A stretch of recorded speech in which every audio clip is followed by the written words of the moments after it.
Victoire 4-2 du Paris Saint-Germain ce soir avec un Ousmane Dembélé en mode Lionel Messi, Cristiano Ronaldo, Zinedine Zidane, Maradona, Pelé, Ronaldinho, R9. Je ne sais pas ce qui arrive à Ousmane Dembélé, mais il est totalement incroyable. Deuxième triplé en 2 matchs. 6 buts. Vous vous rendez compte que Ousmane Dembélé, sur les 2 derniers matchs, a mis autant de buts que sur toute la saison dernière.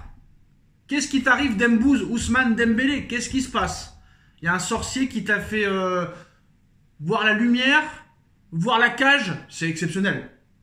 Meilleur buteur en 2025. 11 buts depuis le mois de janvier. Depuis l'année 2025, 11 buts. Ousmane Dembélé est sur un nuage. Ousmane Dembélé est en route pour le Ballon d'Or. Si le Paris Saint-Germain arrive à aller très très loin en Ligue des Champions, fait quelque chose en Coupe du Monde des clubs, gagne la Coupe de France, gagne le Trophée des Champions, c'est déjà fait, et gagne la Ligue 1, Ousmane Dembélé sera dans le top 5 du Ballon d'Or. Et en plus de ça, le mec ne met aucun penalty. C'est là quand même la beauté de la chose. Et puis les passes. Sur le premier but, la passe chirurgicale de Fabian Ruiz pour Barcola, qui donne à Dembélé. Non, c'est exceptionnel. En tout cas, ça a été un beau match.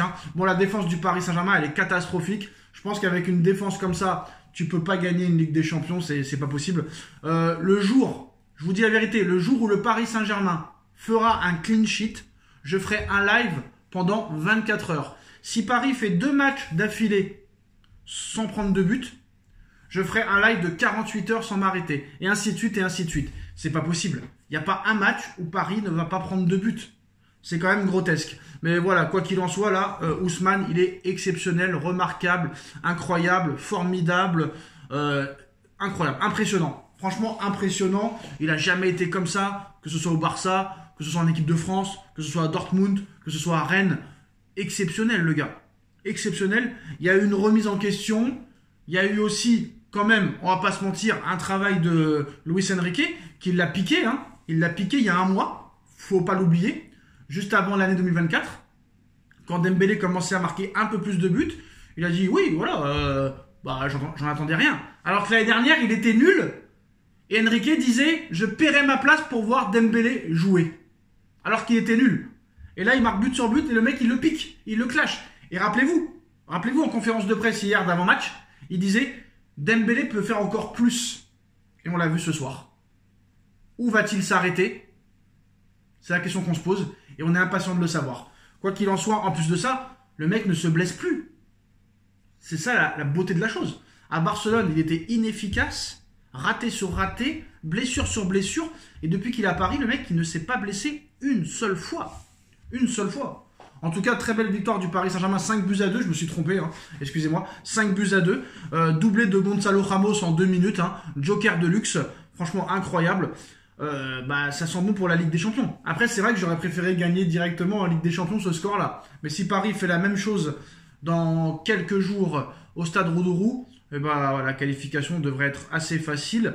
Mais là, maintenant, le problème, c'est que comme on a gagné 5-2, là, Eric Roy, il va faire un travail de fond, un travail vidéo, un travail de voir de tout ce qui n'a pas marché, tout ce qui n'a pas fonctionné. Et tout ce que fait Luis Enrique à l'heure où on parle lui donne raison. C'est ça la subtilité de la chose. C'est que le gars, on l'a souvent critiqué, on l'a allumé, on l'a défoncé. Et peut-être qu'on le refera dans les prochaines semaines. Mais là, pour le moment, le gars, tout ce qu'il fait, lui réussit. Quand Ramos joue titulaire, Ramos ne marque pas. Quand Ramos rentre en jeu, Ramos marque directement. Il rentre contre Monaco, doublé. Il rentre contre City, il marque. Il rentre ce soir, doublé. La dernière fois aussi, je sais plus, après le match contre Monaco. Bref, ça fait 5-6 matchs d'affilée qui rentre et qui marque direct, le gars. C'est un joker de luxe, Gonzalo. C'est pour ça que j'ai entendu parler d'un transfert possible à la Juventus pour qu'il rejoigne Colomboigny. Non, Gonzalo, faut le garder. Gonzalo et Kangin Lee, d'ailleurs Kangin Lee qui a été passeur décisif ce soir, c'est des jokers de luxe. Réellement. Voilà. Et Gonzalo, franchement, pour moi, il est plus qu'un joker. Et c'est le mec qui peut t'apporter quelque chose quand tu es dans le mal à une demi-heure ou 25 minutes de la fin.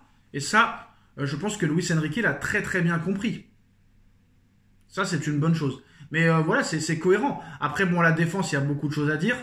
Donnarumma a fait de très beaux arrêts en première mi-temps, mais malheureusement, il prend encore ses 2 buts à cause de la défense. Pas chaud sur le premier but. Je ne sais pas ce qui s'est passé. Je n'ai pas compris. Et il va falloir rectifier tout ça. Mais malheureusement, voilà. L'attaque, elle est impressionnante. Elle est remarquable. Tout le monde peut marquer, que ce soit Ramos, Dembélé, Doué, Barcola. Ils peuvent tous marquer. Mais pour moi, il manque quelque chose en défense et au milieu de terrain. Nuno Mendes, je suis désolé, il faut en parler.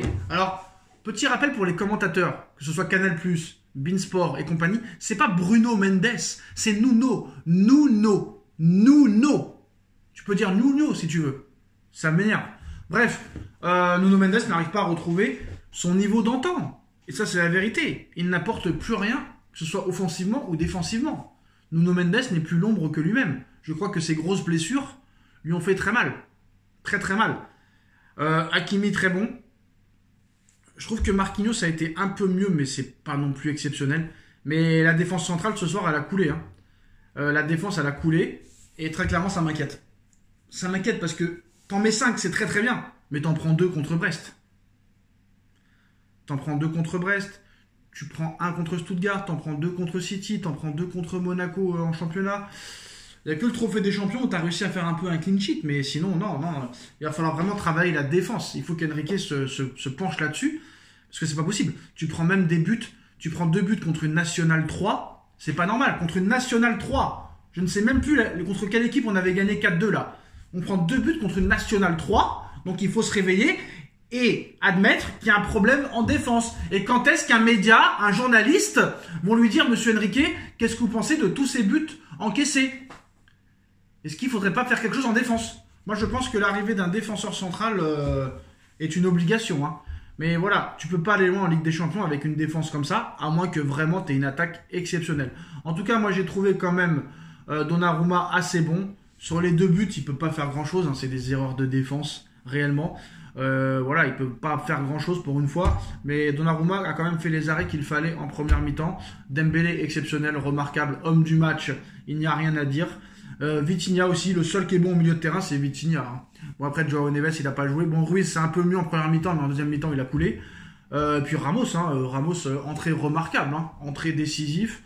Et voilà, pour l'instant, Monsieur Enrique est très serein, beaucoup de sang-froid, beaucoup de générosité, beaucoup de pragmatisme. Et c'est très bien pour l'instant ce qui se passe, c'est très très bien parce que de voir ces scores-là, des 4-2 contre City, des 4-1 contre Stuttgart, des 5-2 contre Brest, avec les Neymar, Messi, Mbappé, ou à l'époque Zlatan, Cavani et Di Maria, t'étais pas étonné, mais là quand même, le mec est en train de construire une équipe avec des joueurs français, Dembélé français, Barcola français, Désiré Doué français. Le mec, il est en train de fermer la gueule à tous les médias français qui disent que c'est l'argent du Qatar, le Qatar, alors que le trio d'attaque, c'est un trio d'attaque français. Donc c'est intéressant. Alors, on va parler un peu du match de Kvaratskhelia, hein, décevant. Décevant, même si le premier match, il n'a pas été bon, mais il a été passeur décisif. Et ce soir, il n'a pas été bon, Kvara. Mais il est quand même impliqué dans le but de Dembélé. Parce que c'est lui qui est au départ de l'action, où il fait relâcher la balle au gardien. Et après, derrière, Dembélé n'a plus qu'à mettre. Donc, c'est bien ce genre de joueur parce que les 2 matchs, il est nul, mais les 2 matchs, il est impliqué sur des buts. Et ça, c'est très très bien.